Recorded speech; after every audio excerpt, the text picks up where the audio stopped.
Hello दोस्तों, नमस्कार। मैं आयुष तिवारी आप सबके समक्ष एक नई ऊर्जा, एक नए उमंग, एक नए जोश के साथ उपस्थित हूँ।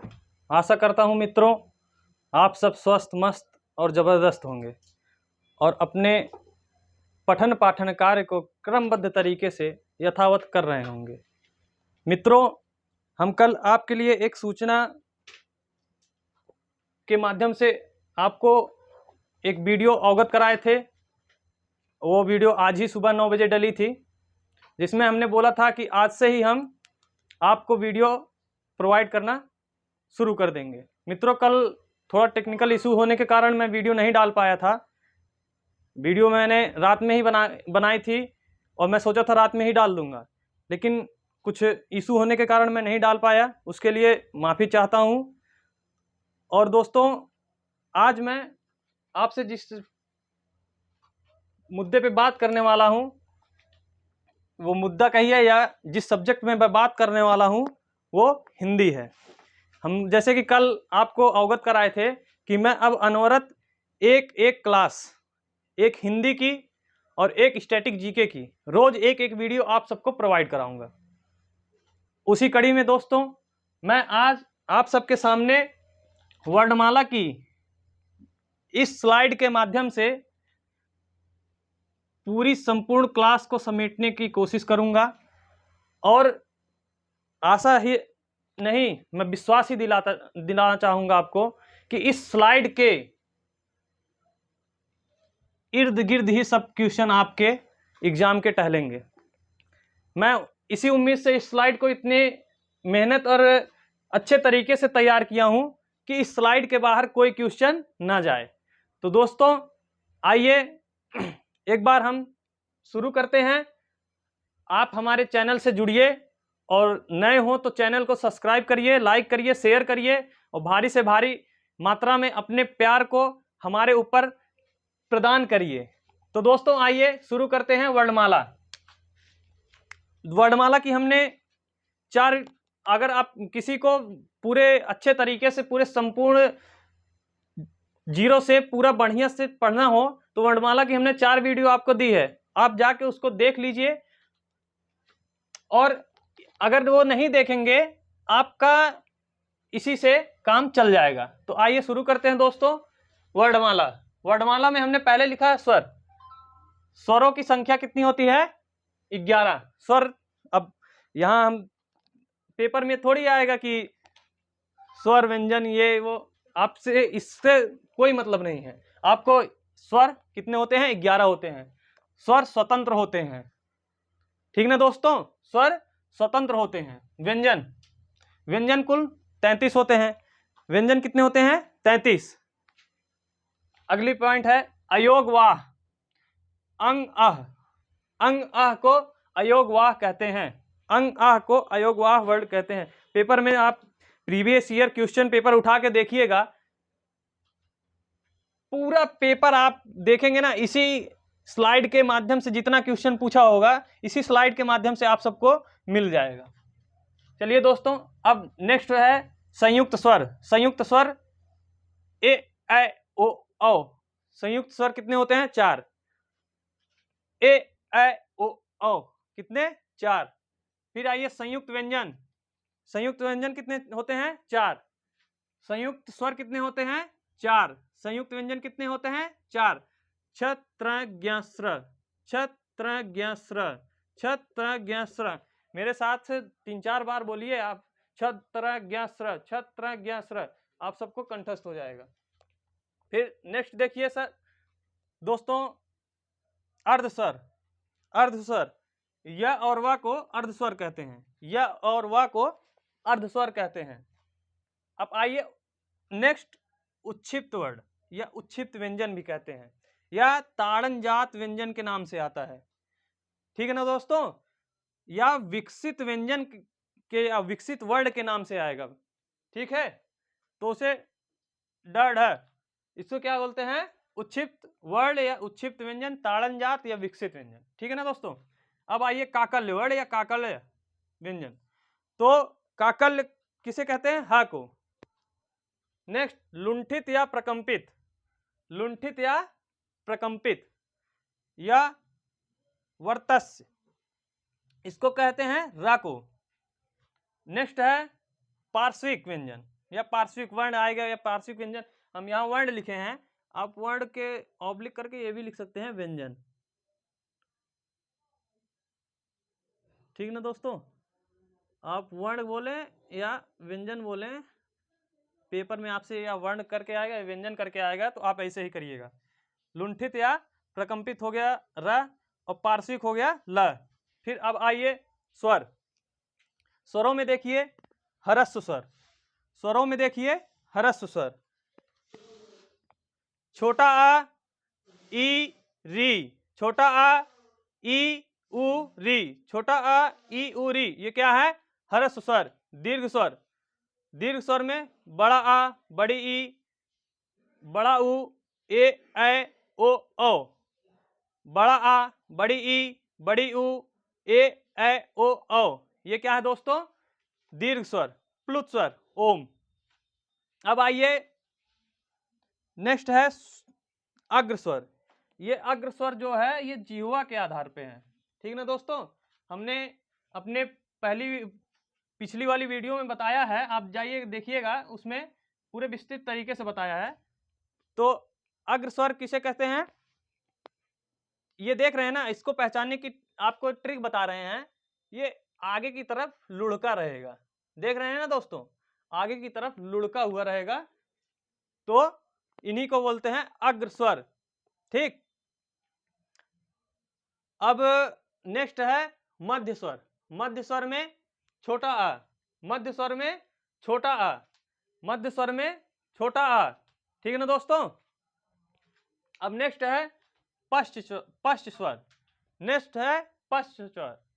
तो पश्च स्वर में बड़ा आ, उ ओ औ, बड़ा आ, उ ओ औ। ठीक है ना दोस्तों। अब आइए विवृत, अर्धविवृत, संवृत, अर्धसंवृत। ठीक ना दोस्तों, ये मुख खुलने के आधार पर होता है स्वर के भेद। तो ये 4 प्रकार का होता है और ये आपको 3 प्रकार का है। ठीक है ना दोस्तों। विवृत, अर्धविवृत, संवृत, अर्धसंवृत। विवृत में होगा बड़ा आ। ठीक ना दोस्तों, विवृत में होगा बड़ा आ। अर्धविवृत में होएगा दोस्तों छोटा आ, ए ओ। ठीक ना दोस्तों। अब समृत, समृत को आप कह सकते हैं, याद करने की हम ट्रिक बता रहे हैं, सुई और अर्धसमृत। ठीक ना, इसको कोरिलेट करके हम बता रहे हैं, कभी नहीं भूलेंगे जीवन में। अब कहीं आपका दोस्त कहीं बैठने जा रहा है, ठीक ना दोस्तों, आप देखे एक सुई है, क्या है? एक सुई, उस जहां बैठने जा रहा है एक सुई है, आप उसको यही बोलेंगे ना, ओए सुई, ओए सुई, मतलब ओ और ए, ओ और ए क्या होगा? अर्धसमृत होगा। और सुई में देखिएगा ये उ है और ये ई है, और ये स मतलब समृत, उ मतलब छोटा उ बड़ा उ, और ई मतलब छोटी ई बड़ी ई। ठीक ना दोस्तों, आशा करता हूं आप सब समझ रहे होंगे। अच्छा लगे वीडियो तो एक बार चैनल को सब्सक्राइब करें नए हो, और शेयर जरूर करें, लाइक कमेंट करके अवश्य बताएं। अब आइए अंतस्थ व्यंजन। अंतस्थ व्यंजन 4 होते हैं, फिर उसमी व्यंजन भी 4 होते हैं। अंतस्थ व्यंजन में 4 य र ल व, य र ल व। ठीक ना। उसमी व्यंजन में स ख श ह, और फिर अब इसमें स में देखिए, इसको बड़ा सा बोलते हैं, इसको छोटा सा बोलते हैं, इसको मूर्धा सा बोलते हैं। ठीक ना दोस्तों। अब नेक्स्ट आइए घोष या सघोष। घोष या सघोष, घोष या सघोष वर्ण किसे कहते हैं? प्रत्येक वर्ग का, प्रत्येक वर्ग का, वर्ग आप जानते हैं ना, का वर्ग, चा वर्ग, टा वर्ग, ता वर्ग, पा वर्ग, ये सब वर्ग हैं, 5 वर्ग होते हैं, ठीक ना दोस्तों। यानी अब हम यहाँ पे आए थे ना घोष पे, प्रत्येक वर्ग का तीसरा, चौथा, पांचवा वर्ण, ठीक। फिर उसके बाद अंतस्थ व्यंजन या, र, ल, व। और एक चीज यहाँ पे ध्यान देने की जरूरत है कि ये जो उष्मीय व्यंजन का ह है, उष्मीय व्यंजन का ह है, वो आपका आएगा किसमें, घोष में, ना कि अघोष में, ठीक ना दोस्तों। और सभी स्वर यानी घोष या सघोष वर्ण किसे कहेंगे, प्रत्येक वर्ण का तीसरा, चौथा, पांचवा वर्ण प्लस या, र, ल, व यानी अंतस्थ व्यंजन और ह प्लस सभी स्वर। अब आइए अघोष पे, प्रत्येक वर्ग का पहला, दूसरा वर्ण, फिर उष्मीय व्यंजन में श, मूर्धा श और छोटा श, इसका उच्चारण स्थान होता है तालु, इसका उच्चारण स्थान होता है मूर्धा और इसका उच्चारण स्थान होता है दंत, ठीक ना दोस्तों। अब नेक्स्ट आइए अल्पप्राण और महाप्राण। प्राणत्व के आधार पर ऐसे आता है कि प्राणत्व के आधार पर कितने भागों में बांटा गया, 2 भागों में। घोषत्व के आधार पर आता है तो घोषत्व के आधार पर भी 2 भागों में बांटा गया है। तो अल्पप्राण में आइएगा, अल्पप्राण में है 1, 3, 5, प्रत्येक वर्ग का पहला, तीसरा, पांचवा अक्षर प्लस य, र, ल, व, फिर ड सभी स्वर, ठीक ना दोस्तों। फिर आइए आगे महाप्राण में, प्रत्येक वर्ग का दूसरा, चौथा अक्षर या वर्ड प्लस स, श, श, ह, मतलब ये उष्मी इसमें पूरा, ठीक ना दोस्तों। और यहां पे अंतस्थ, ठीक, और ढ। फिर अब आइए, उम्मीद करता हूं इधर वाली स्लाइड आपको पूरी अच्छी तरीके से समझ में आ गई होगी, ठीक ना दोस्तों। अब उसी कड़ी में आप देखिएगा ये उच्चारण स्थान, ठीक ना दोस्तों। अकु विसर्जनीय नाम कंठाया, इचु ऐसा नाम तालु, ऋतु रसा नाम मूर्धा, लितु रसा नाम दंता, उपाधनीय नाम ओट्सो। इसको हमने पिछली वीडियो में आपको इतनी अच्छी तरीके से बताया है ना कि आप कभी उच्चारण स्थान भूलेंगे नहीं, ठीक ना। तो अब आइए क वर्ग, क वर्ग का उच्चारण स्थान किससे होता है, कंठ से। और यहाँ पे हमने ये भी लिख दिया है, ह जो है और विसर्ग जो है वो भी कंठ से बोला जाता है। च वर्ग का उच्चारण स्थान आपका होगा तालु से, और ये जो बड़ा स है, बड़ा स, इसका उच्चारण स्थान किससे होगा, तालु से। अच्छा, इस स को क्या कहते हैं, स को क्या कहते हैं, ऊष्मीय व्यंजन, ठीक ना। आपको अभी पीछे बताए हैं ना, देखिए, ठीक। फिर ट वर्ग, ट वर्ग का उच्चारण स्थान मूर्धा, फिर त वर्ग, त वर्ग का उच्चारण स्थान दंत, फिर प वर्ग, प वर्ग का उच्चारण स्थान ओष्ठ। फिर अब नेक्स्ट आप देखिएगा, एदैतो कंठ तालु, उदैतो कंठ ओष्ठो, एदैतो कंठ तालु, उदैतो कंठ ओष्ठो। ए का होगा कंठ तालु, ओ का होगा कंठ ओष्ठ, ठीक।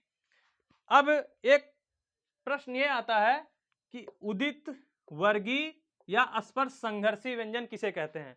उदित, वर्गीय या स्पर्श संघर्षी व्यंजन किसे कहते हैं, तो पांचों वर्गों के प्रत्येक वर्ण, मतलब क वर्ग के पांचों, च वर्ग के पांचों, ट वर्ग के पांचों, त वर्ग के और प वर्ग के, इन सभी वर्णों को या इन सभी अक्षरों को उदित, वर्गीय या स्पर्श संघर्षी व्यंजन कहते हैं। तो उम्मीद करता हूं दोस्तों इस स्लाइड के माध्यम से हमने आपको वर्णमाला को बहुत ही सुंदर और सरल तरीके से आप सबके समक्ष प्रस्तुत करने का प्रयास किया है, और मैं यही आशा करता हूं कि आप सबको अच्छे तरीके से समझ भी आ गया होगा। मैं ये आपको विश्वास दिलाना चाहता हूं, आपको इस स्लाइड के, आप इसको इस स्लाइड के बाहर क्वेश्चन नहीं दिखाई देगा। लगभग क्वेश्चन क्या, आप अब पूरा 100% हम नहीं कह रहे हैं, 90+ मैं बता रहा हूं कि क्वेश्चन इसी स्लाइड के माध्यम से आपके समक्ष आएंगे। तो इसी कड़ी में मैं अब अपने वाणी को विराम देते हुए मिलता हूं हिंदी की नेक्स्ट वीडियो में और नेक्स्ट चैप्टर के साथ। आशा करता हूं ये वीडियो आप सबको बहुत ही हेल्पफुल होगी और बहुत ही आपका प्यार इस वीडियो पे मिलेगा। तो मिलते हैं नेक्स्ट वीडियो में, तब तक के लिए आप सभी का धन्यवाद, आप सभी को नमस्कार। और एक बार और कहना चाहूँगा दोस्तों, आप मेरे चैनल पे अगर नए हैं तो चैनल को सब्सक्राइब करें, लाइक करें और शेयर जरूर करें और भारी से भारी मात्रा में लोगों को जोड़ें, जिससे मेरा उत्साहवर्धन होगा और मैं आप सबके समक्ष नए नए कंटेंट, आप सबके समक्ष ट्रिक के साथ क्या कैसे करना है, मैं आप सबके समक्ष प्रस्तुत करूंगा। मिलते हैं नेक्स्ट वीडियो में, तब तक के लिए धन्यवाद, नमस्कार।